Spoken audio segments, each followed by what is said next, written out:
ever. He gave us a nice shiny key, and the key fits. Or you're gonna go and go get like your paycheck today, then probably. Oh yeah. I'll slap your buddies on the back now and go out of here. Set it. Even more, I'll tell you right now, most of the students are using that story for us.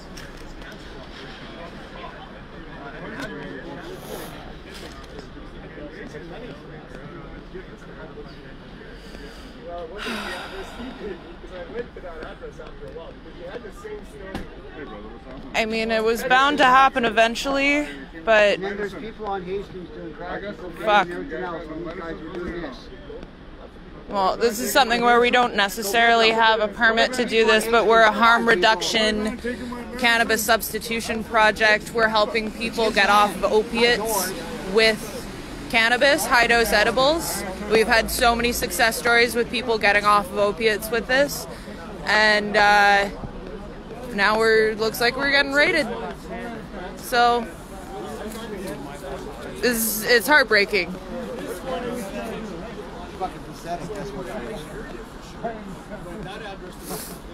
I've gotten the chance to tell a couple of the officers just to bear in mind with what they're doing of how many lives we're saving doing this. They've acknowledged it and they appreciate it, but for them, the law is the law. This is brutal. Slap your buddies on the back and have a beer and say it's okay. Let all the people on Hastings smoke all that shit, and you guys take our stuff for helping people. Pathetic. Don't pick up your paycheck and do what you feel like. We're not hurting nobody. Well, we've tried getting permits and we've had city councilors write letters and this, that, and the other thing, but we don't have a proper permit. But the bottom line for us is we're helping people. We're helping people get off of opiates. We're saving lives. That's the bottom line for us. You think you're doing good, but you're not. Holy motherfucker. Well, it looks like we're getting raided. I know what it's all about. I do. My brother's wife, her dad was the cop. For us, the bottom line is that we're helping people, we're saving lives, we're getting people off of opiates, but for them, it's the law. For them, it's the law. Yeah, but I thought the small amounts was dope. Well, having it, yeah. Selling it, no. You have it. But you give it away too. We do both. That's the thing. But I don't know the technicalities. I don't know the proper legal laws on this. But you know, I knew this was coming eventually. I just hoped it wouldn't be now. Well, start up again tomorrow. We'll see. We'll see. Yeah. Yeah, we always try to help people out. Always. It's all that helps get me off. Brad, that's exactly what one of the officers said. They're stuck between a rock and a hard place. They gotta do what they gotta do. I don't hold it against them. It is what, well, you know, kind of, sort of, it's the system. No, it's like I call them a necessary evil. Yeah. Hope it makes your job a little harder. You have no idea. Oh, I'm shaking. Driving around in a fancy car and you have no idea. Looks like it. No idea what's out there. Yeah, they are. Motherfuckers. No, you're not. Jesus Christ. You can't take our product. What the hell? You're gonna kill people. You guys aren't murderers. You're fucking safety officers. You can't take our product. This is for people who... These laws are not of any force and effect. They're going to prevent us from saving lives, and they're not helping anybody. They're not saving anybody, but they're going to kill people. Those laws are of no force and effect. There it goes. Bye. What are you talking about? You're not going to stop us from helping people. Why would you do that? Why would you do that? Read the letter from the council. Read the letter from... You don't want to read it. This guy says there should be zero pressure put on our organization for what we're doing. This counselor said, Dr. Malloy says we need to be protected, supported, and expanded, not shut down. Yeah, they get off Well then don't you guys do this right now. Go talk to the counselor on our behalf, please. There's people shooting up heroin on the fucking woods here. There's better things you guys can do. You think that the as soon as, you know, there's not so many people in it, for sure. Clear it out, we'll get it down and get down this way, okay? That's what you think has to Yeah, once this interaction is over, I'll get right on it. Still going quite strong. Take our fucking product and stop us from doing, you will murder people. That's what my letters say. No, we will not. Hey, take it down and pound it. Fuck off! What the fuck you gonna? Why would you interfere with what we're doing when people are dying?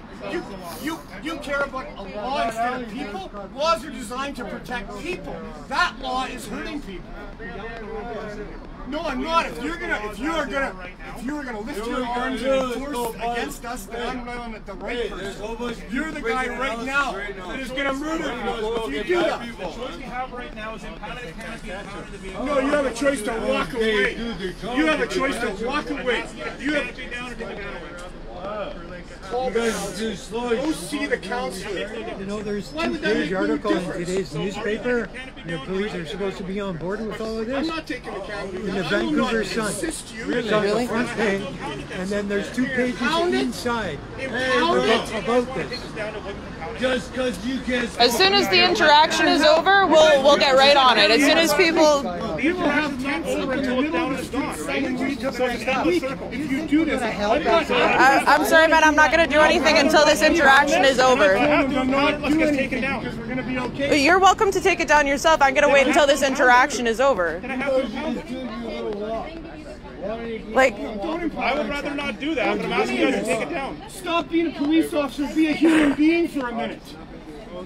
And 2 full-page articles. Take the canopy down. In the Sun. You walk by, you public walk by.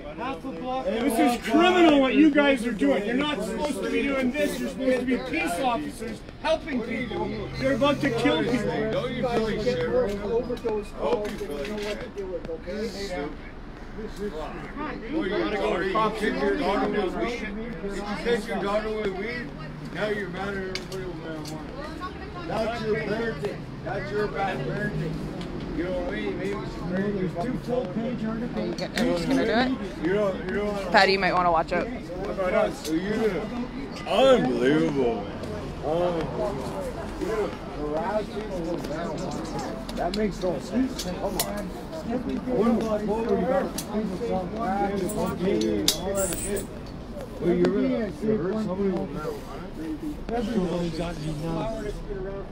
Okay, just putting you in my pocket for a minute.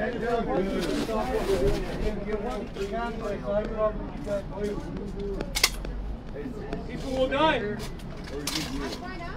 Is it you or is it you? It's your person. Neil, watch out. It's your person. Here, can you hold right here? I really do. Here, I got it. I really do. Gentle. It's just about. Relax. There we go. I always made it as clear as I could what we were doing for people. There's a huge lineup of people. No, down.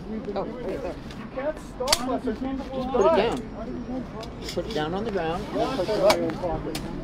Just let it go. There we go. And go and help us get a license. Don't stop us from helping you. Well, come on. What if you said? Is it the mayor? Hey, is it the chief of police? Cops are here. They're going to see their fucking shit. They're making us stop. Your first whole city. Well, I don't know. They're making us take the tent down right now. I don't know what else they're going to do. Are you just going to move the tents, or? Well, he was saying something, if you don't take it down, we're going to have to impound it. I don't know what the fuck that means, but, you know. They wouldn't even read. Yeah, but does that mean you just put money in the meter and you can carry on? I don't know. I have no idea. Yeah, there's two full pages in Vancouver Sun today about how many people continue to die in the opiate crisis and the benefits of the marijuana, THC and CBD. All right, you got to talk to that guy. He knows all the stuff. The question is, who can drive it away? You got to ask him. He knows. We don't. We are mere volunteers. We've been saving lives every day. I don't even have a driver's license, so I need to drive it away. I could drive it away, but I don't have my driver's license with me, so I'm changing. I mean, he's taking it away. Well, it's better Neil drives it away than them tow it. Because you tow it, you'll never see it again. Better Neil drives it away than them tow it. Because if you tow it, you'll never see it again. Don't you know that? Didn't they teach you that? That if a law is going to prevent somebody from saving a life, it's not of any force and effect?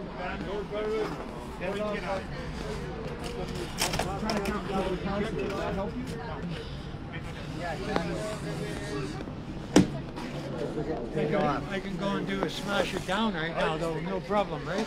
You can go right on to Hastings. You can get high if you want, but you can't come over here and get high. I don't want to get high. I just want to stay well. Say that again. Now people want to get back on it.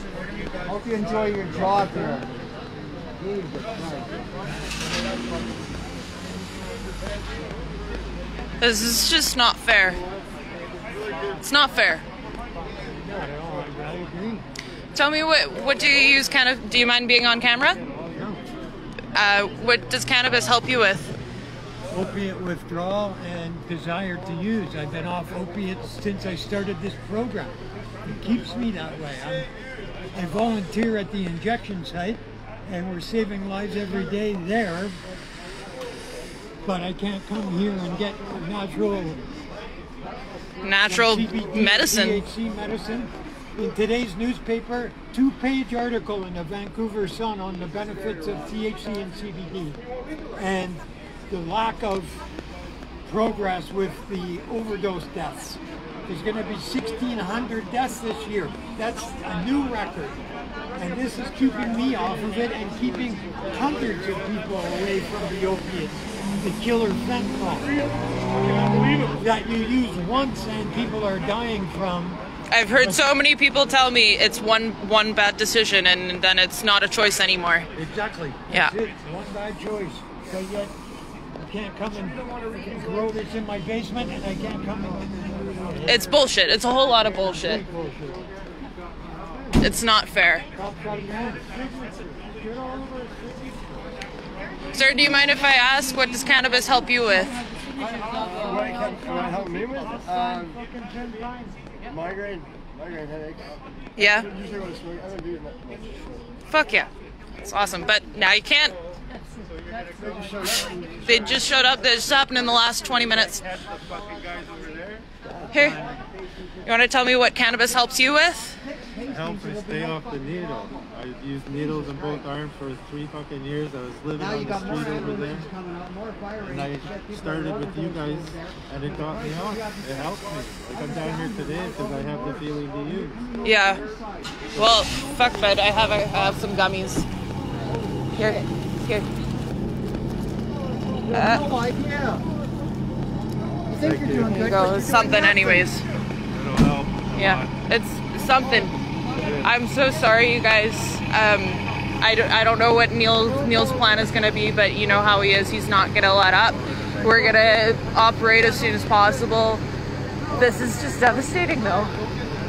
Like, I was shaking as soon as they showed up. I'm still fucking shaking. Well, they don't get it. I tried to make them aware. I told them as they started loading stuff out. I just want you guys to know how much we're helping and how many people have told me they've been off the needle for so long because of us. It's not fair. There's more police out there. Like, when I get the urge to use, There you go. There's one out there now. Well, I'm glad that we've been able to help you. I'm so happy we've been able to help you. This is, I'll say it a billion times, fucking devastating.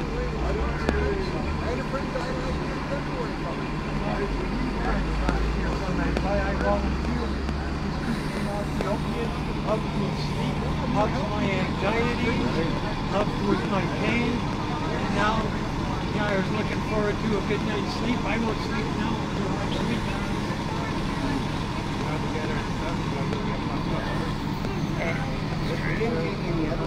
How does cannabis help Get you? a tent. Get a tent. How does cannabis help you? It helps me very calmly every fucking day. Yeah? It does. What does it help you with? Yeah, exactly. It does.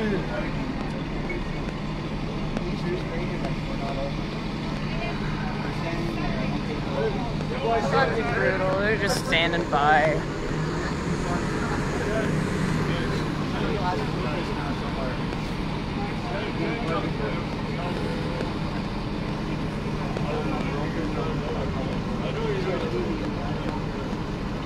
That's it. All the action's more or less over. I'll sign off with that. We'll be on our Cannabis Substitution Project Facebook page, letting you know how you can help.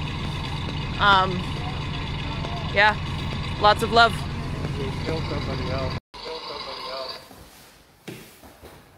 So, welcome to the THC show, or as we like to call it lately, the continuing saga of the quest for low barrier access community cannabis stores.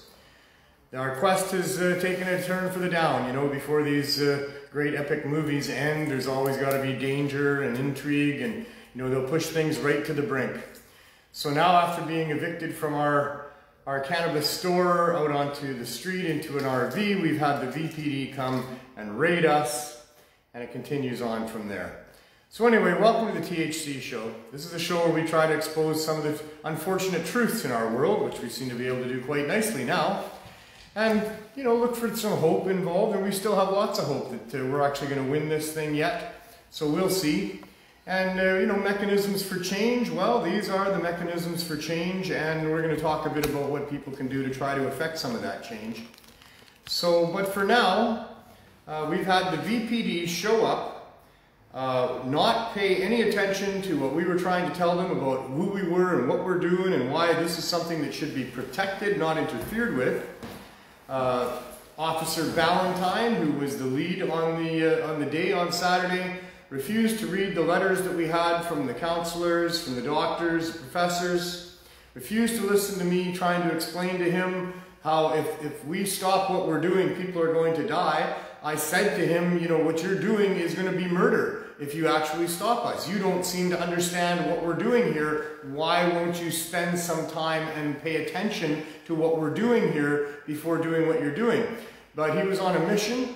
It all happened really quickly. Within 20 minutes, they had come in, entered our RV, distracted me off to the side while they were taking product out of the RV.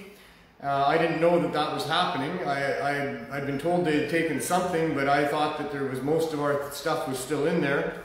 He then gave me an ultimatum to drive the van away, to take the tent down and drive the van away, or it would be impounded.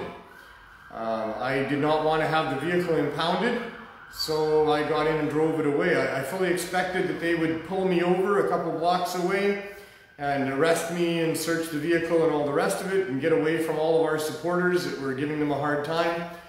But I got to drive away, so I went to the main police station on Cambie Street. I walked in and asked to speak with a senior officer. They would not provide that for me. They said there was a phone in the corner of the lobby with a red button and I should push that. And I talked to someone there, told them what was going on. They said they would have the person in charge of this area give me a call. And I said, hopefully it's not going to be Officer Valentine, because he certainly is not somebody who I want to talk to, or he won't listen to me. But I then drove back to the spot that we were on Cordova, right close to Maine. And we reopened our RV and continued to help the people that were waiting for us there. It's unconscionable to think that we should, for some stupid reason of not having a signature on a piece of paper, that we should not help people. We should just let them die. Even after 3.5 years of what we've been doing to prove that cannabis works effectively for people, that we've put on 3.5 years of demonstrations here with the Cannabis Substitution Program, mostly at VANDU, the Vancouver Area Network of Drug Users Organization, where we, you know, served people for all that time, twice a week, gave out over 300 care packs of high-dose edibles. And the city recognized that, and Dr. Malloy, Professor Malloy from UBC, studied what we were doing and put papers together and issued reports saying that cannabis was keeping people from using as much opioids as they otherwise would. That cannabis can get people through withdrawal. And we know that. We know how all these things work here, and that it really does help people. But because our corrupt government, our system is broken, because they're trying to criminally protect the interests of the monopoly of the government stores that are here, that they're not allowing low barrier access to cannabis. Even though, you know, just one block over, there's a tent on the sidewalk with a long lineup of people, and they're buying meth there, and yet that's there. There's people shooting heroin right in our back alley, right behind where we are here. There's all kinds of issues going on in this community, and we're here trying to solve those issues, doing a really good job of that. And instead, you know, we don't have the cooperation of the city licensing department. We now don't have the cooperation of the local VPD. And we are really quite frazzled about all of this. And I'll tell you, what I need mostly when I'm in this type of a state of mind is to smoke some weed. And thankfully, it's 4:20 right now, so, you know, if you got it, light it. And Glenn Wells is here to help me share this. And, you know, we're trying to keep as upbeat as we can, despite all of this. I'll add that, you know, we opened right away an hour after we were raided. We were open again the next day all day. Monday was a holiday for us. It's always the day off. Today we come and open up as always. And before we're there for very long, we've got a senior parking person there. And he's going to give us a ticket even though we got money in the meter because we've been parked there more than 2 hours. Even though most of the other cars in the block are also parking for more than 2 hours. In fact, parking all day and all night for the most part, as we have been doing, and never any interference. So he said it was the VPD that had told him to come and give us a ticket for parking there, and I said I'd move it right away, which I did. I tried to explain to him what we're all about. He really didn't want to give me any time because he was going to start giving me that ticket right away again. He said that I said I can just move it one spot behind and take that one for the next 2 hours. And he said, no, you can't. In fact, you can't even park in this whole block anymore. So I drove around the block. He wasn't here when I got back. We've parked just 4 or 5 spots down from where we were in the block. And I guess we'll take their tickets now if they're going to write us tickets. And we'll build our case about the harassment that we're getting here. Anyway. Yeah, that's crazy, eh? Oh man, oh man, oh man. I don't get this at all. No, and they really can't do that because you don't have a red zone as a condition of your bail. So nothing. They didn't charge us at all. There's no fines. to say that you can't park on the side of the street. These public servants are out of control. They think they own this place and that you know they're going to bully us into whatever they want. They loaded up all our stuff and took it away within 15-20 minutes with no inventory of it at all. No nothing of any sort. They just loaded it up and took it away, including my own personal side bag where I had my own personal weed. They took that as well. But the present that you gave me for Christmas that I refused to open last week because it was before Remembrance Day. That was on the dash. They took that. It opened up very rudely. You can see that they just tore it open and just threw it on the floor when they didn't find anything. So you know they're just and it's all the one guy. It's all the one guy. There was 4 officers there, but it's the one guy, Officer Ballantyne, that was the one that was the lead officer. I asked the other ones, you know, who's in charge here? Well, that asshole was in charge. The other ones apologized. They were sorry for what they were doing. They commented that they were between a rock and a hard place. And so I feel really bad for them. Yesterday we did have one of the original officers that was there drive by.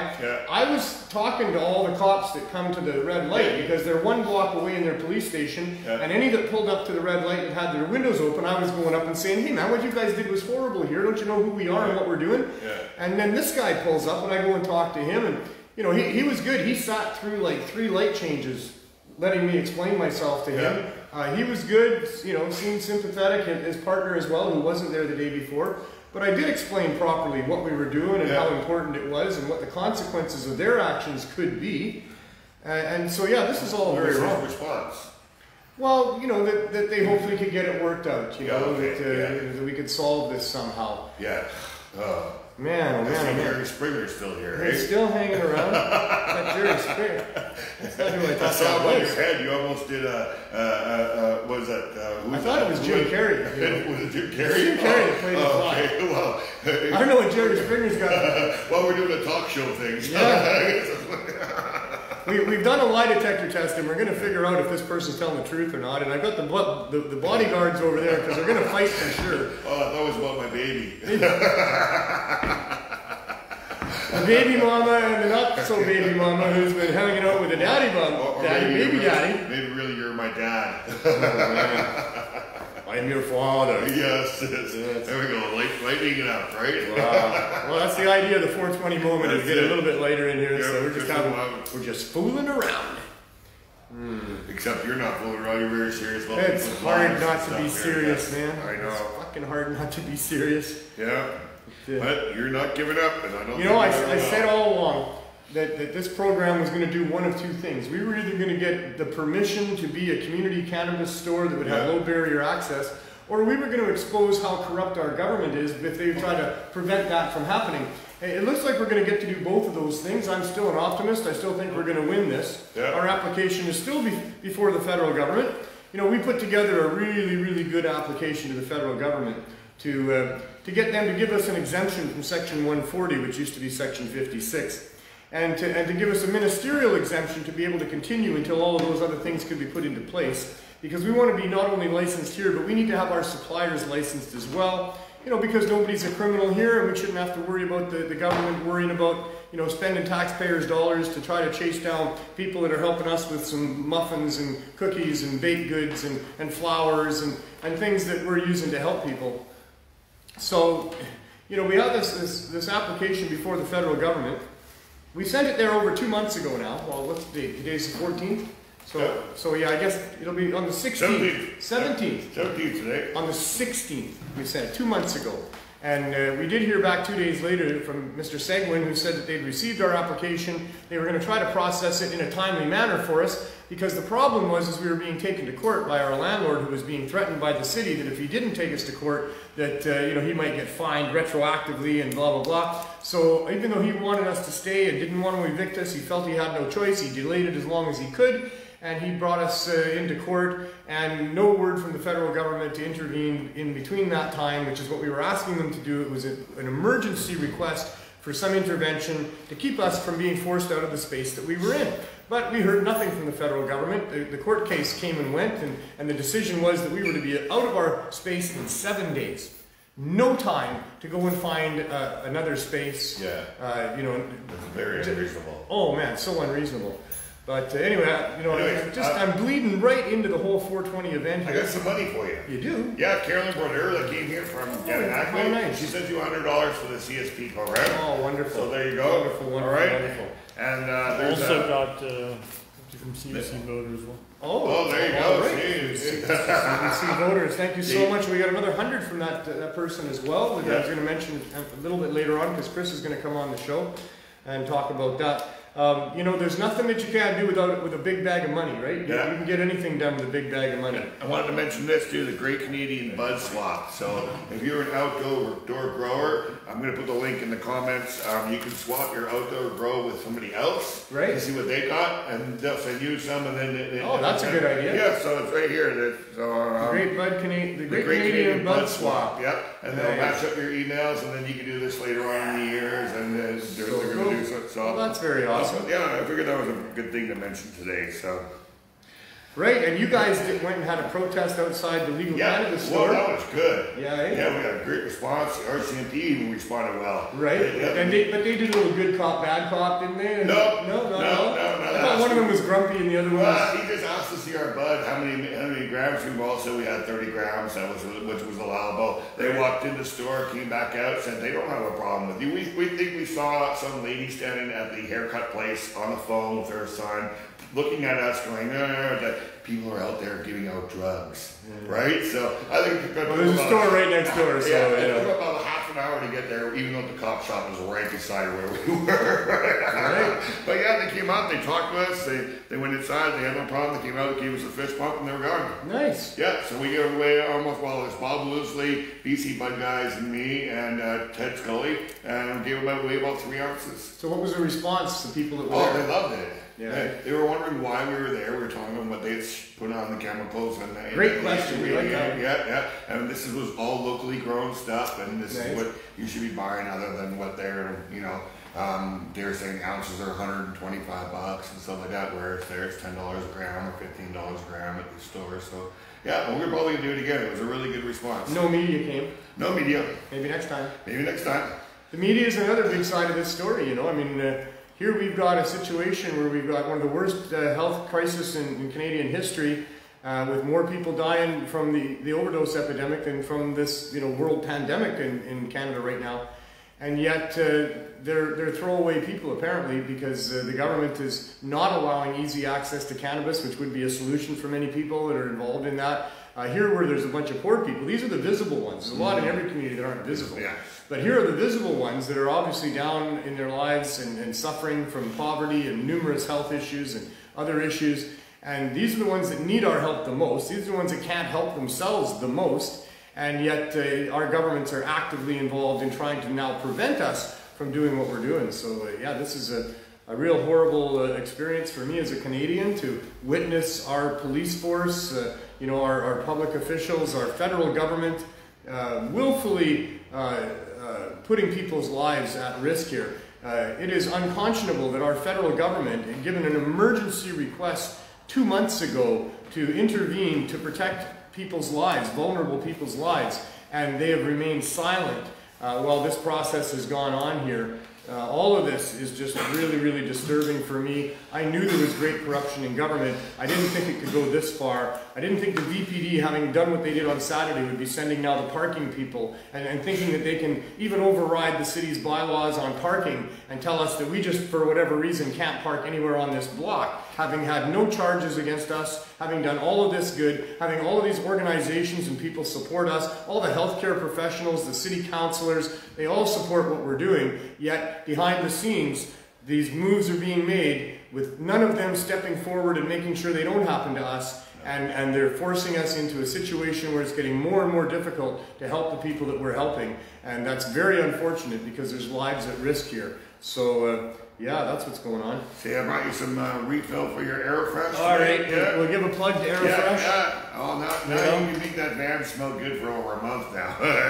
AeroFresh.ca. The AeroFresh did a great job of removing the mustiness. Yeah. And now we've been in there on a daily basis. I guess the heaters are running and there's people in there. But we're also smoking a lot of weed. So I think we've changed the odor in the RV quite considerably. We're calling it the Scooby-Dooby van now. Oh, yeah, really. And you don't smell weed, right? When you walk in there, you smell the AeroFresh? I don't know. You don't know? Well, we're smoking a lot of weed in there. Yeah, I know. It doesn't hit me when I walk in. Oh, the van smells like weed. Okay, well then that's a good sign. So maybe it is working. Yeah, you just not. I do smell the AeroFresh when I go in there. Even still, it's been 2 weeks. Yeah, we've had it there. So that'll last you a couple more months. You'll be able to refill it. So and all right. Yeah, we can talk about it some more. All right. All right. Have a good day. Okay, thanks, man. I appreciate that. See you soon. Oh man, these are such strange times. This show has taken such crazy turns here in the last while as we follow this saga of what's happening with our little community cannabis store where we offer medical grade cannabis and all the different things that are, that people need for different conditions. So many conditions contribute to the need to have, drugs and to feel better, and cannabis serves so many of those needs, and especially when you have it in concentrates and edibles, and we have suppositories and topicals, and the flowers are great as well, and we have lots of that. So, this little saga of ours is so far not fun. We're at that point in these epic movies where, the hero is down and looking like they're out. But I still have confidence that we're going to win this thing. And this battle has been going on for a very long time. It's not just us with our little 5-month excursion and trying to have a storefront for our program. But the whole medical cannabis issue with storefronts has been going on for well over 20 years here. The Victoria Buyers Club in Victoria, the Vancouver Compassion Club here have been paving the way for access to cannabis for medical purposes through storefronts for all of this time. And that resulted in a whole bunch of other people following that lead. There was a paper written, a policy paper written on how to best use best practices in deciding on medical cannabis being distributed. And so there were medical dispensaries that popped up all across Canada. In Vancouver here we had about 180 dispensaries at one time. And there was a small town in Saskatchewan, Whitewood, Saskatchewan, where a brave gentleman there decided to help his community and open a medical storefront and go by all the protocols and be as legitimate as possible, and operated that store for about 4 years. And in that time, Trudeau became Prime Minister, legalization happened, And legalization meant that the new non-medical recreational stores were going to be the way for everybody in Canada, and they were going to use our tax dollars to wipe out all of these other non-government stores. And so Mr. Martin's store fell right into the middle of that, and he got a letter to cease and desist, but he refused to do that, and he went down a similar path of operating under threats and worried about the future of his store. And eventually they did come and arrest him and seize his products and seize his properties and belongings. And now he's been on a more than 4-year mission to get a day in court and to be heard about whether there was victims involved or whether everybody was just benefiting from what he was doing there. And so this is the part of the show where we talk about that and we follow Jerry in his pursuit of his court date and all the rest of that. Jerry, come on in here. He's so good to come and visit with us and talk to us about his personal journey. It's been up and down, mostly down. How is it now? It's mostly up now. Mostly up now. Well, not that journey, but my life journey is mostly up now. But even so, I mean, there was this other case that you were watching really closely in Alberta there. Yeah. Sean Howell, had been charged for producing cannabis for some medical patients without, the proper licenses. And that resulted in a constitutional challenge. And that was won quite a while ago. We've heard that was won. And that included a whole bunch of things in the decision about providing proper low barrier access to people and all the different things that were preventing people from accessing the system.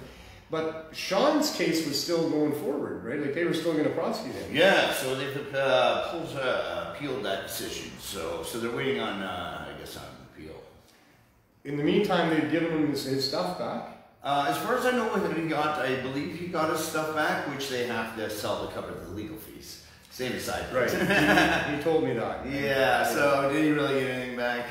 and you're still not sure about what his final outcome will be. Right. But he got a $20,000 fine as well, I believe. Which isn't very good. No, so, not for a young family with a child in that condition. So you're still looking at possible fines like that, maybe even worse. Well, they originally want a $600,000 fine. Wow. Yeah.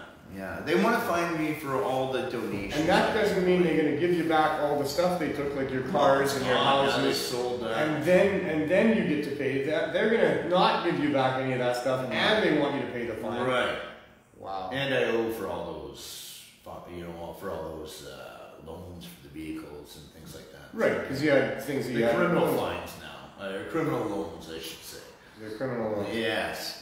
So it's been a hell of a journey, actually. Yeah, and, it's been a long one. You've been a serious victim of this prohibition and war on cannabis users, for sure. Wow. Now you have a court date? Yeah. April 24th to 26th coming up. Coming up right after 420? Got myself a couple new suits. Nice. You dress up, you clean up real good. I've seen that before. Yeah. That's going to dazzle the courtroom. Yeah. I used to do a little modeling when I was young. Oh, yes, I see. That's why. Because, man, sometimes you look so sharp. Wish I could do that. I tried. You can, man. You see the bright suit. Yeah, well. We got to die. So, what else is going on? Sorry, it's later when you're done there. You're quicker than me, I'm sure. Mind Tech Therapeutics is going very well. It's moving really fast. Right? Yeah. What do you do there?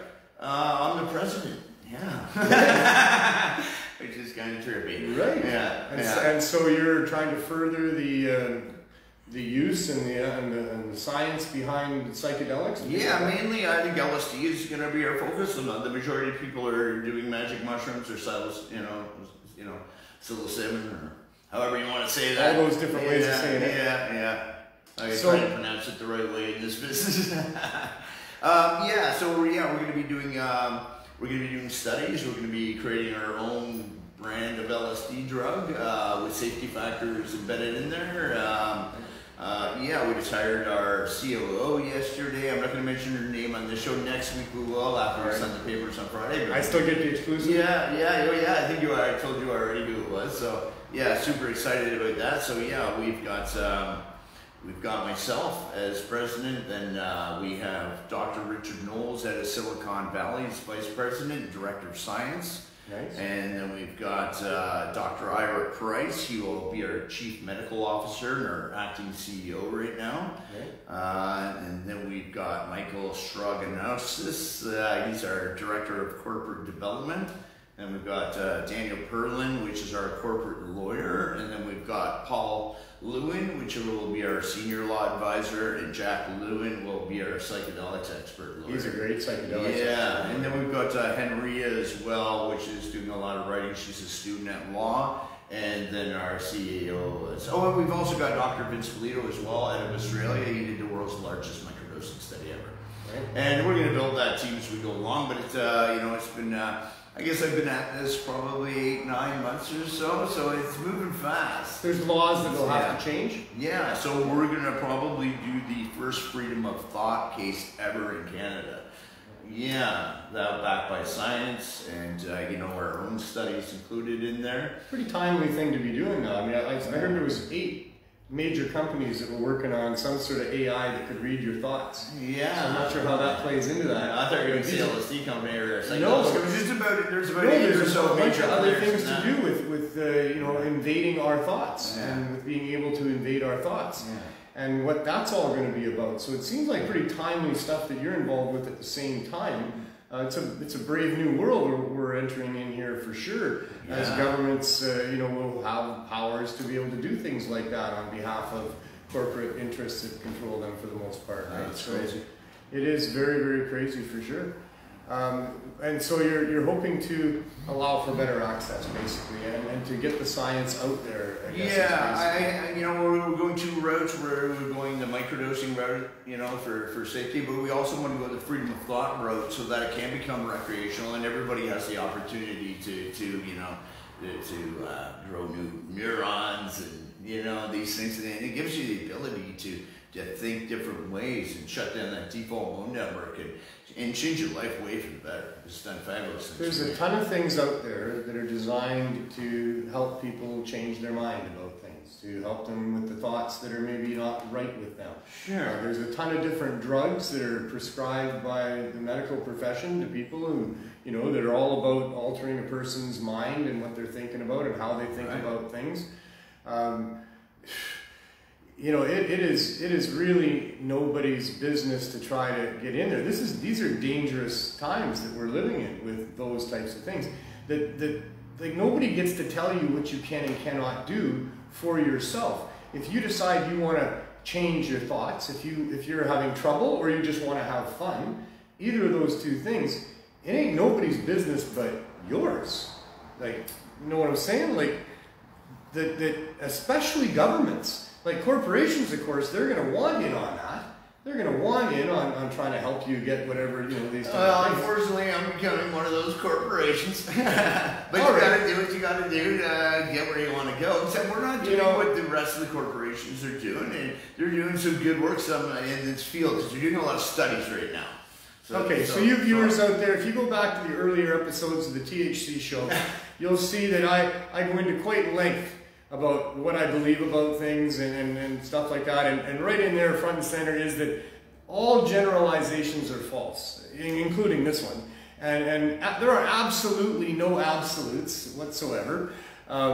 There's qualifiers that should probably be put into a lot of the different things that I say on the show, but I tried to qualify it in an earlier show of mine about, that there's 2 different types of things. There's facts and there's opinion.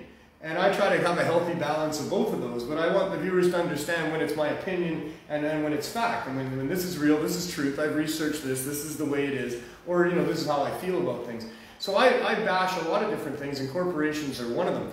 But there's good corporations out there, right? Absolutely, there are. And corporations are as good as the people running them. They're as good as the way that they're running, the policies they put in place. And to be a corporation is just a way to deal with government when it comes to taxes and when it comes to doing business. Yeah. It doesn't mean they're all bad. And so I'm not talking about all corporations. I was doing the same. I was doing the same. Yeah. But we're taking a different approach than a lot of the different companies, or a lot of them are doing studies right now, which is great for the evidence. So So when we do go to court, things will be easier. But yeah, that's the one thing that we are doing differently is we're going to go to court, and our focus just isn't on legalization; it's on decriminalization as well. Not filling important those distinction. shells. Yeah. Although there's several different variations and definitions of what decrim would mean. I like to start somewhere, I guess. We're there needs to be starts a little better penalties. than legalization of cannabis did.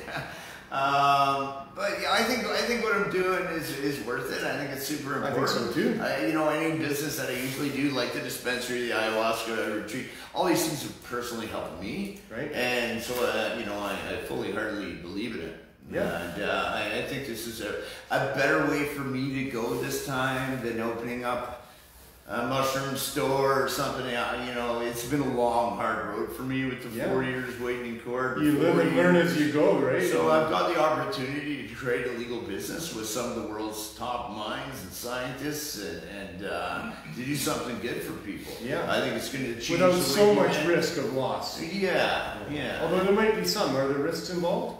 Well, there's always risks. Right. The court case may not win. Right. What would that mean? risk? I've put in a lot of money into this and a lot of time. So there's that risk. Yeah, there's that risk. But at the same time, you know what I mean? I don't do business unless it's cool, man. This is one cool business, Nice. You know what I mean? It's a really awesome business, Really like, legalizing LSD and decriminalizing, psychedelics is, on top of the list of cool for me. Yeah. So I'm in a Scooby-Dooby van out there. Yeah, man, I love that thing. Fighting the That systems. If you're gonna try and do something to make the world a better place, have as much fun as you can. That's always been my thing. That's why our CEO has decided to join. She's turned down 4 mushroom companies already, psychedelics companies. We're the only ones that are trying to challenge the government and putting a little fun into that. And you got some really good people in place to try to do all of that. You got some really good justification for what you're going after. If you lost, what would that loss be? What would the decision be? Do you think? What would they tell you? What could they tell you that would make you go away? I think the number one thing would be danger, safety. We've got to prove safety and efficacy. So we've got, and that's why we may, almost. So your corporation is about providing access. But a lot of it, I can see, is also devoted to going through this court process, doing these studies, all that kind of stuff. If we're opening our first one's like a PTSD on veterans, so. Right. Yeah. But the products that you're ultimately wanting to sell, even if they, denied you the ability to sell those, and there wasn't another loophole you could jump through, I suspect you and your team would still be pursuing, that other part of what you're doing there as far as trying to further education about these things, try to address whatever it is the courts had to say. This is serious shit. We can't stop the first time the courts say, no, you don't have freedom of thought. We get to control your thoughts. Psychedelics are going to be legal. I think so. There is too much money into it already. Same as the cannabis industry. I called it like a year's worth. It's going legal. The money's in there. The players. But are like you there. say, you want more of a decrim model than this legalization model. Yeah, I don't want to create more laws. I just want them to create access, If it's got to be through a doctor, it's got to be through a doctor. Until it's proven, that it can be safe and stuff. We don't want to hurt people. We don't want them having a bad trip without the proper education at home. And of course. But I think once the education's out there, a lot of that stuff's good. And it has disappeared. Back in the day, there was the stories about people jumping from buildings, and maybe one of them did, but since the education got out over those years, all that stopped. It's a very low number. Statistics. Yeah. So it's just experience and it's the education. So once that's out there, and if we're going to put that forth, as we do it as well. So hopefully we're in the leaders in creating the proper education as well. But there's Beckley Foundation, there's Mind Meds, there's all kinds of different ones out there that are doing things. So I'm hoping that between a lot of us, you know, it's going to come to fruition for sure. Yeah. Well, because it's such a valuable and important fight at this time in history, for sure. Mental health is a big issue. A huge issue. And pharmaceuticals are a big issue. Well, and people's rights we're around those a things. biopharmaceutical company, but we're taking a different approach with less harmful drugs. Yeah. You know? It's so much a human rights issue. I mean, people's rights are all in this, all over the place, right? Well, and freedom of thought is not just a human rights issue, it's also a medical issue. Well, for sure. Because they are allowed to choose their, you know, their path. Having a doctor doesn't mean that you're bound by what that doctor tells you. Having a doctor is just someone to give you advice.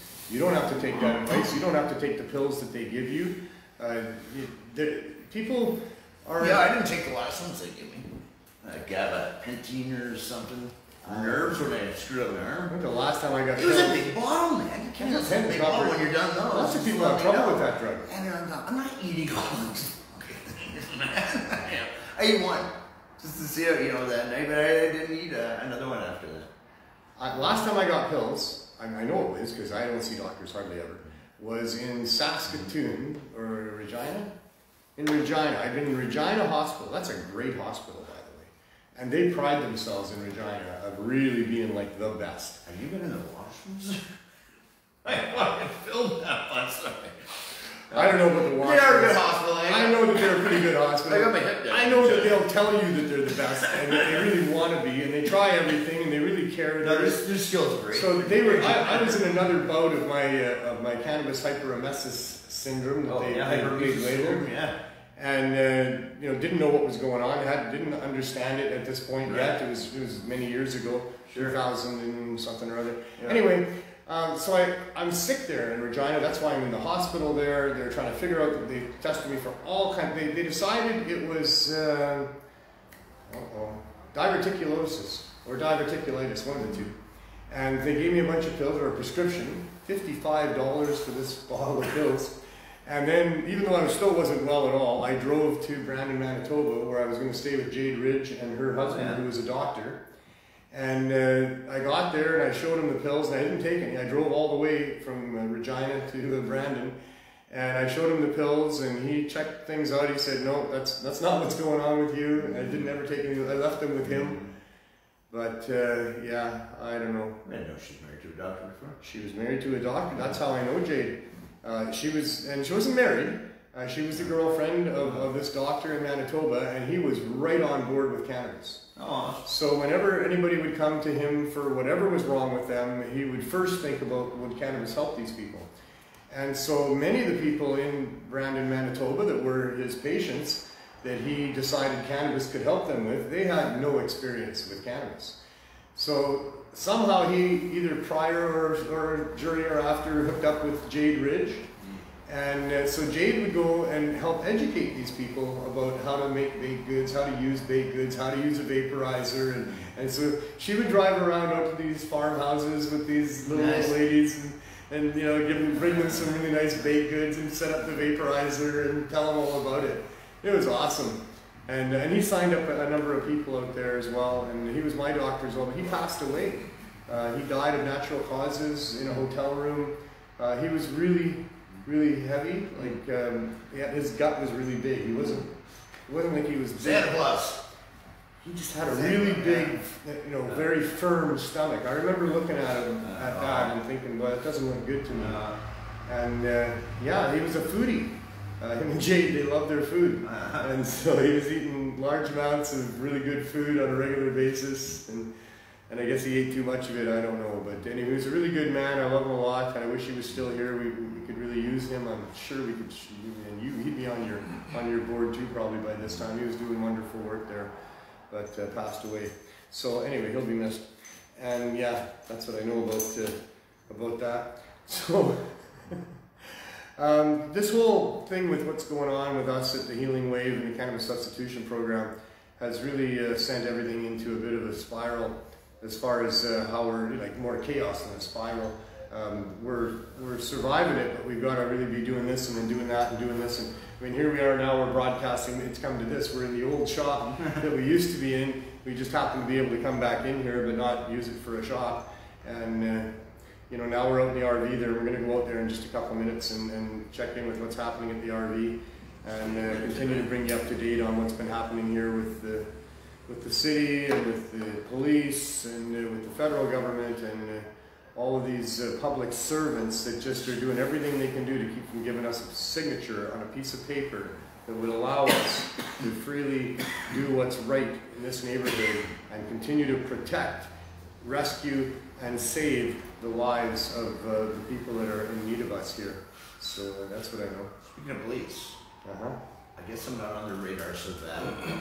Yeah? I went to this fancy restaurant down here, Kobe's Japanese steakhouse. Okay. The cook in front of you was like really nice, super expensive. Right. And I'm not in there 10 minutes, 5 minutes, not even. Like, right. Couldn't have, you know, with that with my date, and in come the fucking can I see your ID? I was like, what the hell, man? Gang watch. This is like, I never heard of this. Never heard of this. But I guess someone told me it was a restaurant. I just haven't, you know. There's certain restaurants and bars and nightclubs that are part of this program that if any of the local gang people come in that are known to police, that they get escorted back out. Guy beside me, I'm gonna just give me my bill, man.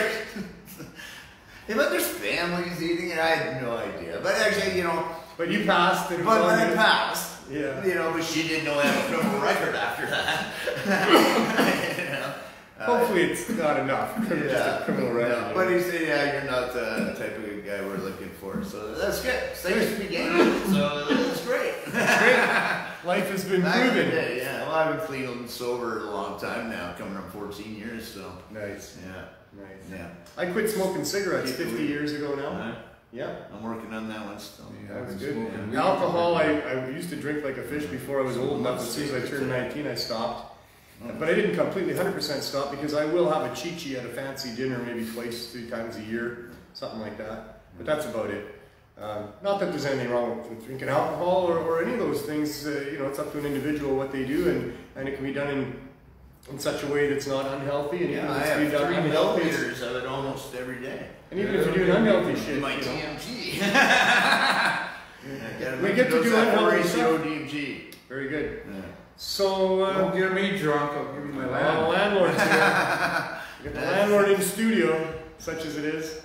Yeah. Want to talk about anything else before we go outside? No. Hit the cold weather. No. You got a jacket? Yeah, I got one in the truck. Okay. Yeah, it's not too bad out there today. I'm pretty cold out there. I'm old and frail now. All right. So we're gonna go. Oh, look at that! I'm trying to advertise my baby shirt. Glenn brought me a single. Yeah, I'll put this over here. Glenn brought me a joint from somebody. Told me what it was, and then I didn't use it. We'll take that. All right, we're gonna go on a little road trip here. This other jacket too.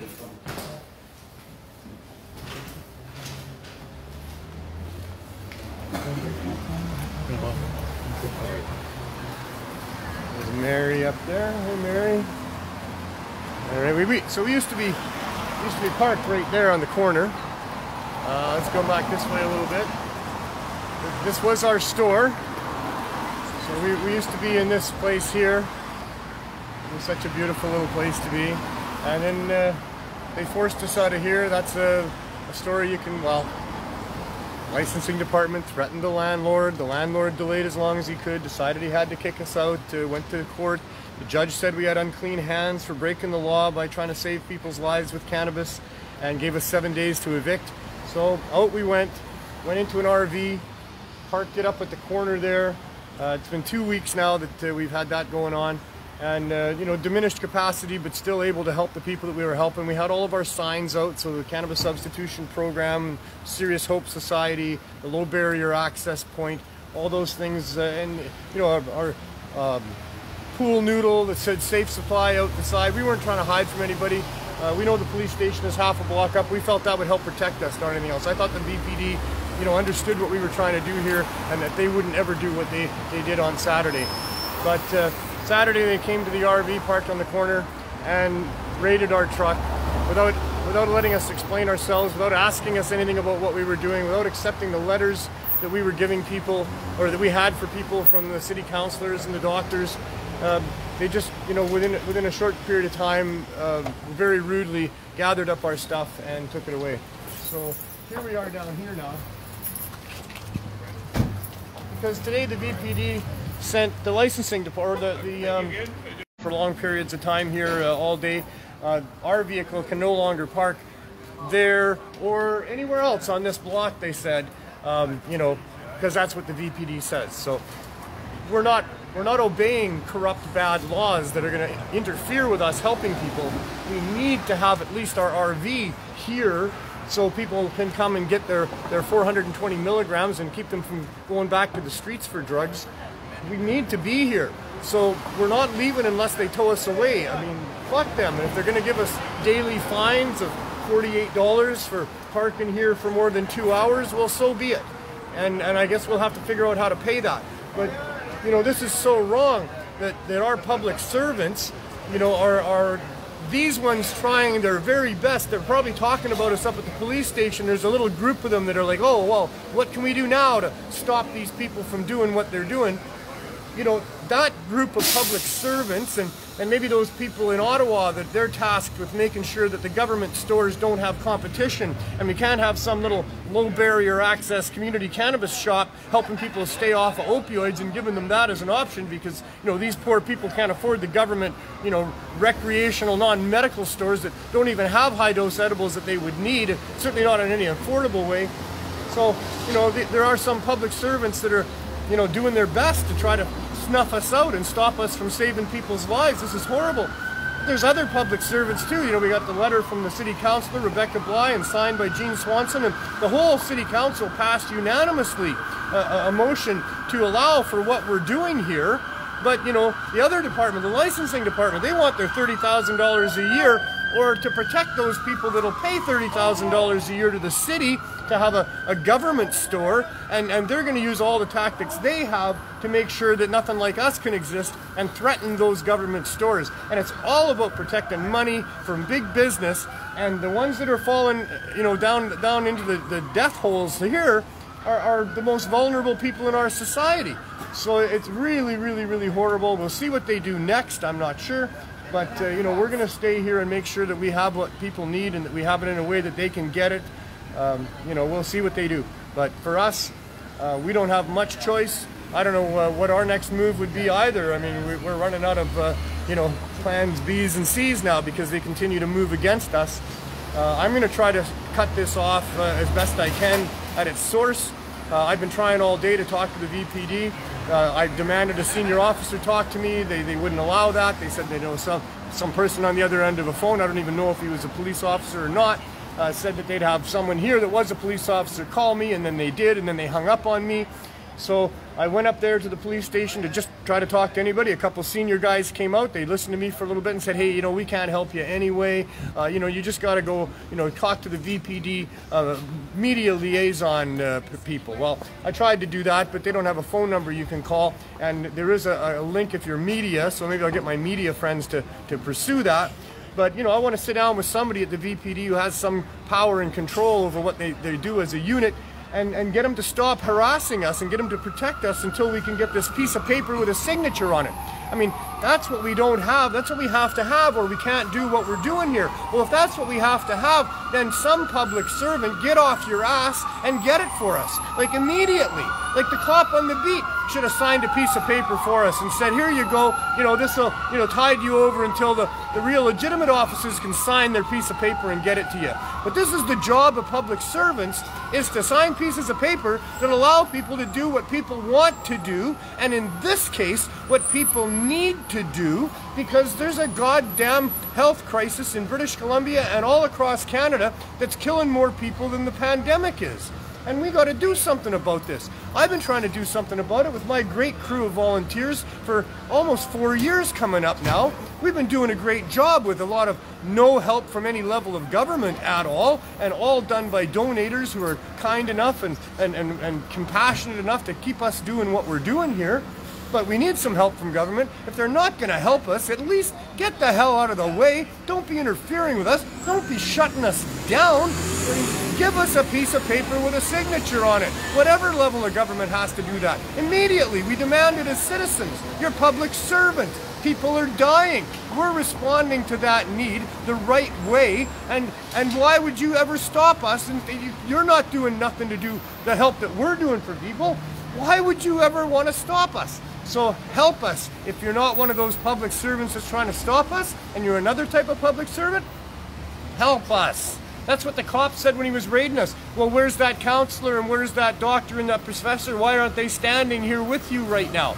Yeah, right. On a rainy Saturday, they're going to be hanging around on the downtown east side, standing with us in case the police come to try to raid us. It's not going to happen. But I had letters from them, their words on paper, certified, signed, that the police wouldn't even look at after saying, where are these people? Why aren't they standing with you? Well, there's black and white on paper signed, them standing with us, yet the police would pay no attention to it. So, I don't know, do what you can.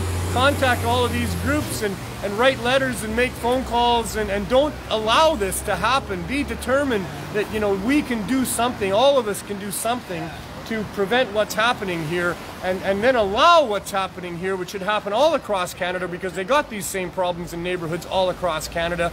We need to make this happen. We can't allow our corrupt system, this bureaucracy of running protection rackets for corporate interests that's invaded our democracy.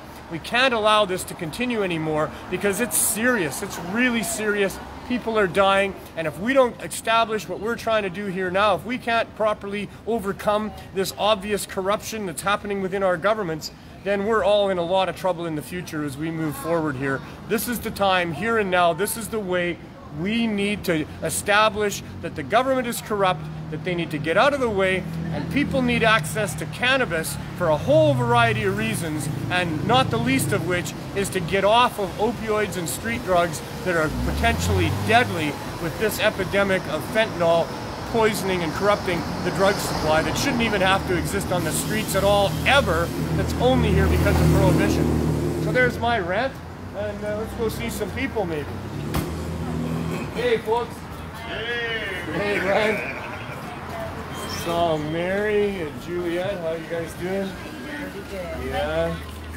So, what do you think about, you know, the whole raid? And can I put you on the spot? Yeah. Yeah? Okay, you're on the spot. Are you mad?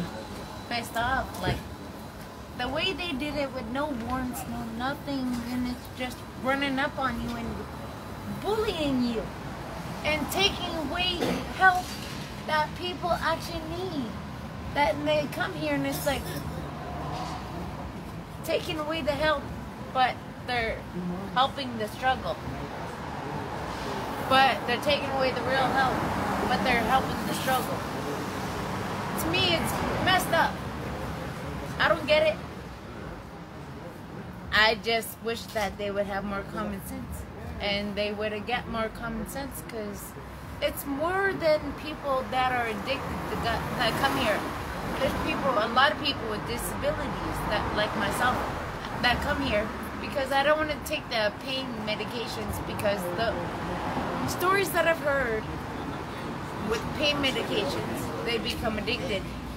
Some people become addicted to drugs, and it's sad. It really is sad that they do. It's like, how can they get off morphine from their or whatever happened? They get morphine, they get these other stuff, so, and it's limited. Then they make them, where can they get help that they don't know? So they go find out somewhere else that's bad, but over here there's help. There's real help, and it's like, let's help prevent, and let's help them recover, because I lost my brother to addictions, and that sucks when something like this is so awesome. Sorry, but it's awesome, and they need it, because we're losing so many people. And how long have you been? How long have we been helping you? Did you come to the lineups at Mandu? Yeah. For how long? It's been about 2 years now. 2 years. Yeah. Because So I couldn't really get around. I couldn't come. But it's like, fun. It's like real help. I don't go. The last time I went to doctors was a long time ago. Like months ago, my doctor's like, "What have you been doing?" It's like, well, this is what I do because I don't want this. And what is it that you do? You do quite a bit of cannabis? I smoke weed, and then with my MS pain, I eat edibles. Right. And it helps. It takes away the pain. Then you're How much edibles do you eat? Like at a time does it take? All depends on the pain that I'm going through at the time. But about 125 at the lowest. At a single dose, 125? Yeah. Wow. And so that's on a daily basis? Yeah. Right. And it takes away my pain, like. And you're in our program then? Yeah. So you get 420 milligrams every 4 days. Yeah. So it's and like it's very 105 helpful. milligrams a day. So that's a pretty good help. It's a big help. Without us being here, you don't really have any other options for getting that kind of high dose cannabis anywhere, right? None. Nowhere. Because before then, it's like. I know Where the other help do we have is the doctors, and the doctors poison us. There are a couple other not licensed dispensaries around here. Have you tried any of their edibles? Yeah, but they're way overpriced. And nobody can afford that. Yeah, they are very expensive. That's not helpful. Like it's like $20-$25 sometimes for 35 sometimes. Yeah, for a couple hundred milligrams. So yeah, it's I know I feel your pain. A lot of people. I don't have that kind of money, but with the price that you have for it, I can afford it. Instead of going, hey, where's the? Because you need a little more than 105 milligrams a day, so you buy it from us as well sometimes. Yeah. What's your favorite thing? What works the best? Watermelon. The watermelon gummies? Yeah. They're 150 milligrams in a package. And they're $10 for what we've been getting them for. So, I like them. Yeah. Well, thanks, Julia. They help a lot with the. And Mary. Yeah, Neil. The senior baker for the CSP. We pulled her from the East Coast. I mean, she'd be baking for Chris Backer right now at the East Coast CSP, I'm pretty sure, if we didn't drive her. Jerry Martin, thank you, sir. We'll see you next week. Bye, Jerry. Know where we'll be, what will be happening next week, and we'll figure that out. So yeah, we lured you here from the East Coast. And super shout out to Chris and all of his volunteers in Vegas. I'm really sorry we took Mary from you.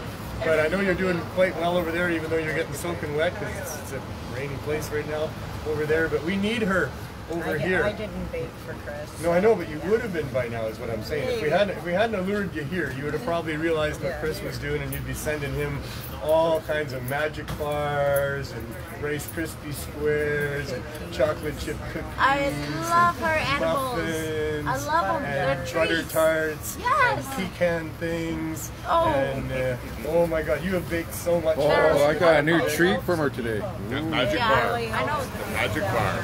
When I get home, Really, and I really drink does help the people.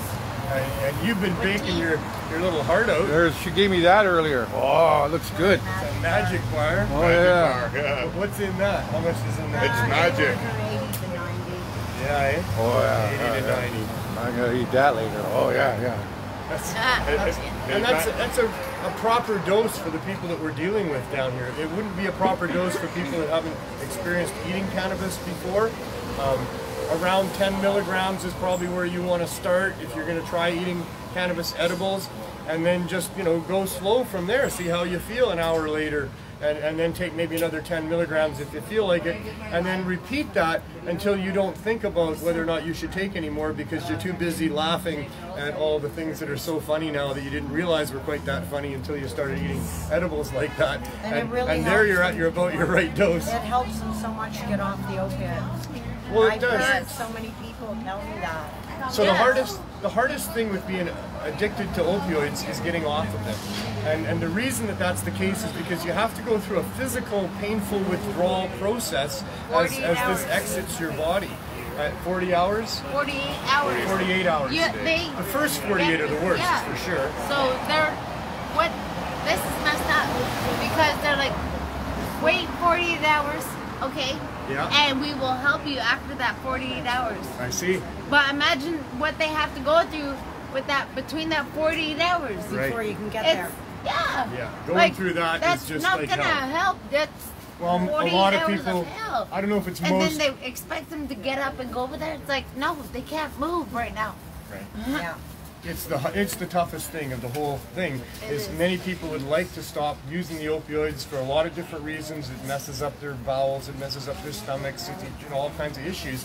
Because a lot of what they're getting, if they're getting it from the street, isn't pure at all anyway. There's always been lots of issues. Hurts their liver. My nephew So died many of things. opiate overdose. And it's like if it was pure, he was on his it way would be back less to harmful. Eastside, Vancouver.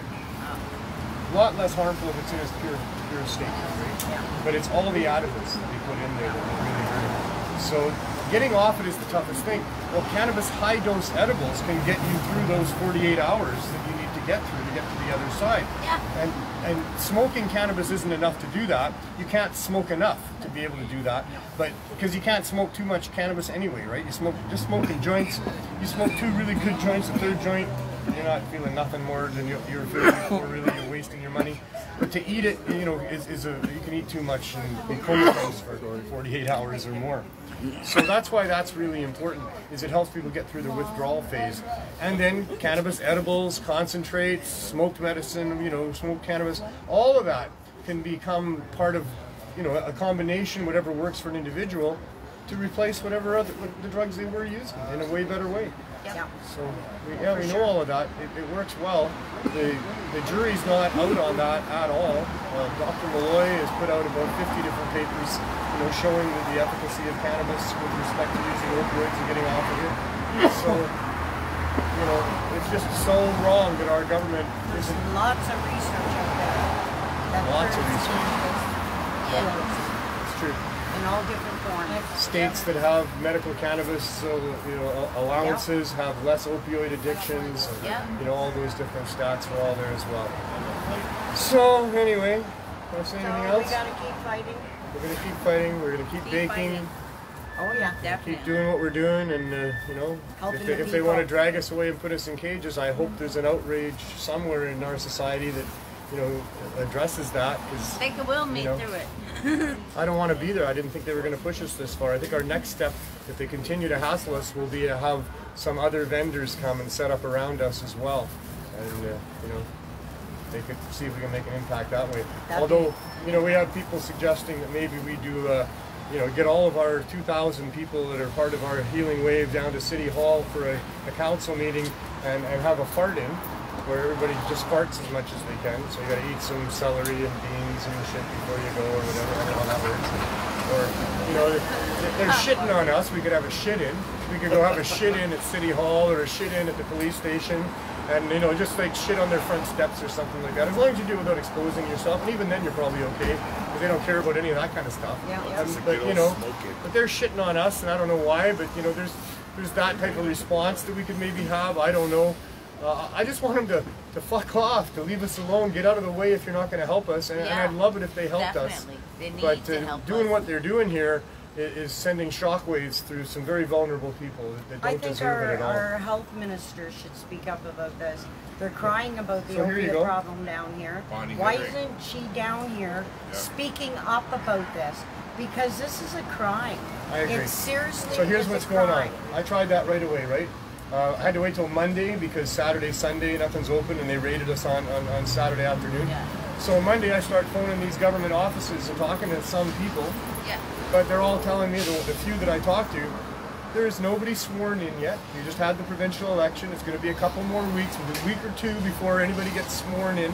We have a new addictions minister who doesn't know anything about us. And this woman in her department didn't know anything about us. Well, the previous addictions minister for BC knew all about us and was very concerned about us. But now we have somebody new coming in who doesn't know about us, and you know, going to have to start fresh on knowing whether or not they should be protected by them or not. Same with our MLA. I tried contacting his office. I sent an email, came back. You know, it doesn't, because he's not the MLA anymore, so they stopped that. You know, it's crazy. Federal government just remains silent. We messaged them after the eviction happened. We still had 7 days. We hoped that maybe, you know, we expressed to them, hey, you know, we sent you an emergency request to intervene before the court case happened. Now it's happened, but there's still 7 days. You know, you could still, you know, say something and not a word. So. And you hear them crying about the opiate problem. Like, there's more people that are dying from the opiate problem than they are from COVID. I know. Yep. You know? I know. They say they're doing something. Do stats on people dying of cancer. Do stats on people dying of the opiate problem. You know? They don't want to. No, of course not. For the opioid problem, when you talk to anybody in senior levels of government here in BC about it, they'll tell you they're just spending millions of dollars to combat it, and they're doing all of these things. But when you look at what they're actually doing, is they're maneuvering to be able to put in place a system where people are just putting different substances into their body, provided by pharmaceutical companies, still opioid-based, still maintenance-based therapies that will keep them on these drugs for their entire lives, all paid for by taxpayers. And that's what they're trying to do, is pad the pockets of the pharmaceutical giants on this opioid crisis, which was created largely by them in the first place, lobbying for prohibition and all of that, which is what's driven all of this, you know, street addiction or addiction to street drugs, is all because of the prohibition of the plant medicines that people want to use, the opioids that are what these synthetic pharmaceuticals are based on, that they want to have the monopoly on. All of this is driven by their policies, and yet they're the ones who are maneuvering to be able to profit on the solution to our opioid crisis, which is a safe supply of drugs supplied to you by your government through the pharmaceutical companies, and, you know, paid for by taxpayers. So that's what's happening here. It's all big bucks. It's all corruption. It's all about keeping people addicted. It's all about keeping them using opioids and just shifting, you know, who's actually taking the money for these things and where that money source is coming from. When we're just trying to help them. Exactly. When we're just trying to help them. We've been here proving, there's the police right over there, I don't know if you can hear me, but, you know, we're proving that we've been saving lives here. We've got, you know, 3.5 years of demonstrating how well we've been helping people on the downtown east side, and yet the police are interfering with us. They're trying to stop us from what we're doing here, and now they've sicked the parking people on us because they don't have the guts to come back and talk to me. They're not going to charge me. They never charged me. I'd like them to charge me. Arrest me, charge me. Let's have that. Maybe the media will pay attention if they actually charge me and arrest me. But maybe if I get charged, I can take it to court. We can get a judge to rule on it and see what he says about whether or not cannabis should be made available to poor people as well as rich people, especially during a healthcare crisis in Canada where people are dying. 1,600 more people are going to die this year from the overdose epidemic. And you're right, where's Bonnie Henry? You know, where's somebody from senior level of government? Why do we have to wait after an election that happened already quite a while ago, another week or two, before we've got people in their offices, when there's emergency situations going on here right now? We are in an emergency situation right here. There's people that are going to be put at risk of death if we're not here helping them. If they force us away, people are going to die. We got doctors' letters that say so, healthcare professionals. Why is this happening? I don't get it. Are we really this corrupt in this country? Is it really this bad? I know it's bad. I've been saying it's bad for all the 60-some episodes of my show. But is it really this bad? Because I thought we were going to win this quicker than this. And I didn't think we were going to have to get, you know, pushed down as far as we've been pushed down. You know, I really didn't think this was going to happen like this. I really did expect that the councillors or the premier or somebody from somewhere who has that kind of power could give us a signature. Especially the people crying about the opiate epidemic. We're not asking them to help out. We're telling them, watch, this works. Let us do it, leave us alone, and let's clean it up. Give us a signature. More people out there helping to clean up the opiate problem here, the better. The better. So just leave us alone and let us do what we need to do. Especially when we're so proven. Exactly. You know, 3.5+ years. And if you don't think we're proven, let us prove it. We're suing Purdue right now, the BC government. They know the opioid addiction problem is bad, right? They want money coming for healing all the people and all the deaths and stuff, and all the cops they had to pay and all the ambulance people. The government knows it's bad. And to give themselves a raise, you know, more money in their pocket. Yeah. But when push comes to shove, the people with real power, they go, Yeah, and that's the pharmaceutical company. Well, right? it's whoever it is. It's some trillionaires out there or whatever they are. I don't know. But they think they own us, and maybe they do. Yeah. And then maybe they can prove it. We'll see. You know, we're going to give it all we got. I'm sure good people everywhere are going to be, you know, rallying in behind what's going on here and demanding that this be allowed to happen. Yeah. You know, people need to be able to afford good cannabis. That's all there is to it. The government's proven with legalization that their scheme doesn't allow for affordable cannabis. If you're a daily cannabis user, you can't go to a government store and get your daily cannabis because it's. We had somebody at the thing today. They got 2 joints from the government store. Yeah. $25, heavily packaged. The guy ripped off the filters. They had big filters on them. It was about yay much, is what they said. You know, yay much of actual tube with weed in it. $25 for 2 of those, and it wasn't good weed. So, wow. You know.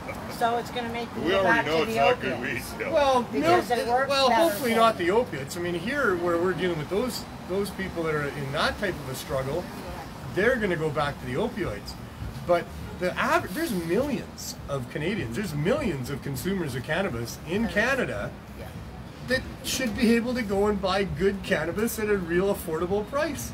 It's just, you know, the government is so corrupt. They're going to seize on this opportunity and they're not going to let go. They're like the monkey that's got their hand in the jar and they're getting caught, but they can't get their hand out because they won't let go. Yep. And they're going to get caught. They're going to be exposed for what it is that they're all about when they're forcing millions of Canadians who just want to be able to go into a store and buy some good quality, locally produced, organic chronic at an affordable price. And they're not going to let us do that. Well, let's see what happens about that. Because I think Canadians, you know, that they're going to understand that this is corruption at its deepest level. It's not just about accessing weed. They can go back to the black market. You know, black market's reinventing itself as we speak right now because this is legalization. Well, we better get growing then. Black market, there is a black market up and down these alleys. Well, sure, and I shouldn't say black market, you know. It's not cannabis. You well, know, yeah. Cannabis is supposed to be legal. Yeah. Obviously, Trudeau did legalize. Yeah, exactly. You know? When there's a tent right over there a block away, and a lineup of people, and they're buying meth. Yep, and that's it's as okay. obvious as the nose and on your that's face. Okay. Yeah. Just a That's little tent okay. set up on the sidewalk. Guy in there, he's just shoveling out meth all day to these guys line up to get it, you know. And we want to be here with a store where we got $1 grams and $3 grams, and so that they don't have to spend their $3 on the meth tent. They can come and get some cannabis instead. And we've had so many people come by and tell us that that's what was going on with them. They were going to stop at our store, they were going to use what little money they had to buy cannabis, and then they wouldn't have any money to go and buy the other stuff, and they'd just go home, smoke some cannabis, watch a movie, eat a couple of whatever it is you eat when you're smoking cannabis. Or they get a go free to sleep. pot cookie with it. Yep. You know? Yeah, absolutely. Whenever we felt somebody was down on their luck at all, we would also give them a pot cookie, you know, thanks to Michael the Cookie Monster. Yeah. And John Murray, who dropped us off a whole bunch of muffins there on Sunday, Yeah. more than what we could possibly give out to people during that day, Yeah, on that's purpose, cool. Yeah. you know, because he knew about the raid the day before and wanted to make sure that we had what we need for people. We give away things from this RV all day long. You know, 1 in every 4 or 5 people that come to the window, they have very little. If they have almost nothing, I'll tell them to keep it, and we'll give them a joint and a cookie. Yeah. But, you know, all day we're trying to address the needs of this neighborhood, and we got a lot of people here who really need a joint and a cookie, and they can't afford it, but it's really going to help them. And thanks to people that help us, and the good crew of people that are here doing what we're doing, and Mary and everybody else, you know, we're able to do this. So, yeah, I'm really upset. You know, I just, I don't know what to think. I can't imagine where we go from here. I guess I should be happy that we survived another day here of not getting, you know, raided again. Yeah. So, you know, look on the bright side of everything. We managed to be here today helping people. We didn't miss anybody. Had to drive around the block once just to get rid of the parking meter guy. Yeah. The senior parking meter guy who didn't care whatever I said because the VPD, that's what he said to me, the VPD told us we had to do this, right? So I'm like, okay. And he's like, so you got like 2 minutes. But the BPD also has told people that volunteer here, like how much, like they have these people have been getting help in the community. So it's like they don't care. They don't. No. And no, the VPD is 3 letters that represent a name that represents like 1,500 fucking cops. Yeah. And they've got their good cops and their bad cops, and they know which ones to send where at what time. And I'm sure the real powers that be, they know how to get the VPD to go and do this and that when they have their little desires there and stuff. And with all the empty where's buildings, Chris? Is Chris still here? Yeah. All the empty buildings come on over down here. here, they should be. I'm here. The city should be donating a location for this. Chris has been so good. He's been working with us for the last couple of months, 3 months or something like that. Working at the door, which is one of the most important and toughest jobs I think that there is at the Healing Wave. It's not so tough to be just helping people get products that they need because they love you for that. But he's got to keep people in line and regulate the flow and keep 6 now. Like never before, but always here in this neighborhood, you're aware of a whole bunch of shit and possibilities going on all around you. So, what's your feelings about this whole? Bullshit. I see people every day, and I see how this affects people. I stand outside, and when people are waiting, when we have the store, I would sit outside and visit with the people before they can get in and all that. Like I've heard all of their stories over and over about how the services that the CSP provides help. Like they help everybody. And just the fact that we get evicted in the first place is bullshit. And now the cops just fucking show up and steal everything. They just stole all of these people's medicine. In the hour or so that we weren't able to operate middle of Saturday afternoon, because I wasn't even working. I actually ran down here as soon as I heard. I saw a live video and I ran down as soon as I could. Close, and I was here. In the hour that we weren't able to operate, a gentleman was nice enough and he saw what was going on and he went and brought back a small jar of cannabis, and in that hour we gave that away to other people that came and didn't know what else they could do. People that would have like turned around the corner and gone and bought fucking down and done heroin instead. And thankfully, like that awesome random person gave us a jar of weed, and we were able to help those people. But these people rely on us every single day. They're not people that can like go out and spend lots of money, or even go out and buy an ounce at a time so they have a lot. They're people that only have $5 in a day or $3 in a day. They need this. They need to be able to get that little bit of weed just to help tide them over, so that they don't go back to something else. The prices that we can offer things at are easily comparable and cheaper than they're going to be able to get from like and the free program. Yeah, the idea is try to make it as easy as we can for people to get access. That's the main idea, because if it's not easy for them, they're going to go where it's easy. And you can get credit for your rock and your meth or whatever you want down here. The dealers will quickly give you credit for all of it. And they got a whole scheme about how they collect all that and how they keep all these people on the hook all the time. It's really easy for them to get those kind of drugs down here. We need to make it as easy as possible for people to get access to cannabis as well, and that's why we do it the way we do. That's why we got our free program, except that we're maxed out at that at just over 250 people.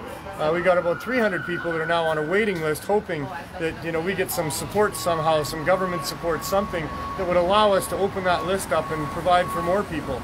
But that's the thing, is try to make it easy for people. Yeah, and not even like people that can't get on the list and are waiting for a long time. I know it's like probably 10, 20 people every week that come by because we give them a cookie or we give them a joint and an apple. Yeah, we don't just turn them away when they're on the list and they can't get on. We make sure they got something, and they can come back almost every day pretty much and get a cookie and a joint. Yeah, exactly. And we're able to, they can't come 3 times a day for a cookie and a joint. There's some times where we have to say, we got to limit it to once a day or something like that. because, you know, our capacity is limited in what we can do, and we want to be able to help as many people as we can. But we try to make sure that everybody, you know, really gets a boost of some sort to help them get through their day and help them get through the next time that we can help them. We've been doing wonderful work here. I'm not very good sometimes at bragging about myself and the things that we do. You know, I like other people to talk about those things for us. But we really have been doing amazing work here for a long time. Like I say, it's person by person here. And it's everybody gets that little bit of special attention if they got something going on, if they're acting out. We have people that calm that situation down and turn it around and get a cookie going or a joint going and send them on their way when they're ready to go, feeling like they meant something, that they were somebody, that somebody cared about them, that there's some hope for them. And so we've been doing this kind of fabulous work down here. I've been so thrilled to have been a part of it for all this time. I pinch myself regularly that you know, this is really reality for me, that I get to be part of doing this wonderful work, that really should do a much broader work than what just this neighborhood is getting from us. But our work should result in this type of compassionate service being provided all over Canada, all over the world. All kinds of places need to have a low barrier access point for cannabinoids, and so, you know, I get to be part of that. But when we get knocked down like this, when we get you know, pushed by the police, by federal governments that are not acting when they should, inaction is as bad as bad action. Certainly in this case, for sure. And all of these things are very disappointing and distressing, and you know, whatever. we will carry on. That's all there is. I'm not sure what point I'm trying to make anymore, except that, you know, this is really bad what's going on here, and the world needs to pick up on this, that here in Vancouver, of all places, there's this type of government resistance and restriction, when really all we're doing is providing a natural plant to people in a way that works for them, that are in great distress, and we're helping them. And we're going to get this type of pushback and resistance and rejection from our public servants. If that's the case, if this is the case, and it seems to be, our system is extremely broken, and we got to rise up and do something about it. We got to fix this. We can't allow this. This is so wrong that we can't ignore it anymore. They make us gradually ignore the wrongs until we're just so used to it, and it's like, you know, you can boil a frog if you put him into tepid water and heat it up slowly, and he won't even know he's being boiled, and that's what's going on around here. But at this point, what they've done here with this project that is so important, so valuable, so necessary, so life-saving, and yet what they've done here is like dropping us into boiling water. And we're going to jump right out of that boiling water, I hope, that we won't stand for this, that somehow if we all write those letters, if we all make those phone calls, if we all do whatever it is that we can do as individuals to say enough is enough already. Like stop it. Stop it. It's too obvious. It's too blatant. We're not going to take it anymore. We've turned a blind eye long enough and let you have an advantage over us and exploit us, but enough already. Stop killing the vulnerable in our society. Stop preventing their lives from being saved and resisting a natural plant because it's too valuable and you just don't want to let it go. Let go, get your hand out of the monkey jar, turn off the heat on the water, and let us have some freedom and some reasonableness in how we deal with our lives and deal with those that are struggling in their lives. And certainly in this case, when it's a government manufactured epidemic of overdose deaths, and now the government is going to step in and not allow the solution that needs to happen here. It's serious, and I'm very serious about it. I want to just stay happy, right? Yeah. I want to just have fun. That's what I do. I don't know what more. You want to talk to Jen for a minute? I guess I have to let people talk to Jen. We still have a little bit of time. Hey, what's going on in here? Hello. Have a little shot inside. This is the Scooby Dooby van. Got any doobies in there? Got any Scooby Doobies? Show me a Scooby Dooby. We got these Scooby Doobies. We got those Scooby Doobies. All right. So, here's a loaded question. Come on over here, Neil. Because I'm going to stand with Jen here. How do you feel? about what's going on here? Frustrated. So Jen writes a visual documentary every day about what's been going on here with the Healing Wave and other aspects of her life, and they're all connected. And she's been very passionate, for sure. I don't know if you're as good at visual visual oration, or if it's all written down oration. It's easier when I have time to write it down. But you're really flowing onto paper like it's right out of your head. It's right, like you're saying it. Like you're probably a fast writer. Yeah. Because it's I can see you saying exactly all of that. That's why I reread it after to make sure I get my typos. Well, that's a good thing to do, for sure. Customer. Oh dear. Okay, well, that was your moment in the spotlight, girl. She pulled up in a car. That was about it. That was about it. What do we got here? It's not about time. It's about this is another slice in the movie here. I feel like I got a Netflix series going on. We should be able to wrap it up, towards the end of the season with us getting into a new storefront, devising a new method of being able to help people that fends off the government forces. There should be episodes in the near future where we can announce that the federal government, due to great pressure from citizens, has decided to allow for the low barrier access community cannabis store that evolved and developed in Vancouver here and became established. That's a future episode, I'm pretty sure of that. And that there'll be a happy ending somewhere down the line. In the meantime, you can stay tuned to the show here to find out how that evolves and how this story continues. Pot TV has a whole bunch of different shows going on all week long that are all worth turning into, and they're probably all talking a little bit about what's going on with us as well, so you don't necessarily have to wait all the way till next Tuesday for another THC show. You can tune in on Mondays to Greg Williams from Under the Influence. We should go back this way and see what Greg's got to say about all of this and all the other things going on with so-called legalization, as Mary so well points out there. And check him out at 4 o'clock on Mondays. Not Mondays, because Mondays, that's when it's the 420 Lifestyle Show. All right, Greg is I'll Wednesday. straighten that out a little bit. Greg is on Wednesday at 4 o'clock. Celeste is on Thursday. Yeah, I know. She's Celeste, also on Monday. She is. There's a lot of things to watch. BC Bud Gal, or is she now changing her label there? No, she's BC Bud Gal with Carly Marley on Monday for the 420 Lifestyle Show. More fun than any of the other shows, that's what I think. But I'm not there all the time for all of them, and my show's probably nowhere near as fun. But anyway, that's what you can do on Mondays. See me again on Tuesdays, THC show. Wednesdays, Greg Williams, as we said. Thursdays, Wake and Bake? No, Morning Glory with BC Bud Gal, starting around 10 a.m. Fridays, it's Johnny B with How's It Growing? I don't know what stage he's at now, but that guy's a master. He'll inform you all about growing, and we all really need to grow a lot. We got to overgrow this government situation here, and just stop handing it over to government stores. Everybody grow what you can, and we'll do it that way. And Johnny will help you do that. Very informative show. You can watch his back shows as well and learn the whole process of how to grow great bud with or without cost. Very much cost, depending on how you're doing it. You can grow expensive weed with expensive equipment. You can grow it much more economically and have a good yield in a small tent and look after your own needs fairly inexpensively.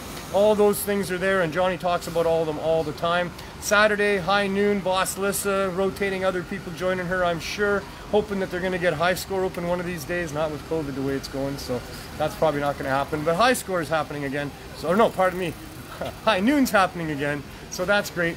Sunday's the day you get to watch the other shows that you missed, or take the day off, or whatever you like. And like I say, we'll be back. In the meantime, take this seriously. Let everybody know what's going on with us and the turns that it's taken, and how we're now being harassed by the VPD in Vancouver, and they're doing everything they can, it seems, to stop us from having our program help people.